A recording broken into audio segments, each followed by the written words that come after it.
Veliko še danes vzamem Prešernove poezije v roko, predvsem, ko mi je težko. Najdem ne odgovore, ampak uteho. V njegovih pesmih vidim sebe, vidim njega, vidim svojega očeta.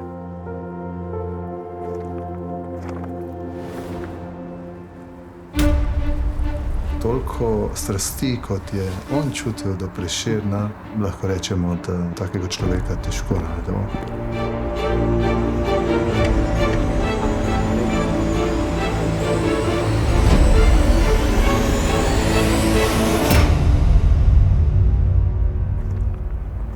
Kranj brez Črtomira Zorca bi bil verjetno drugačno mesto.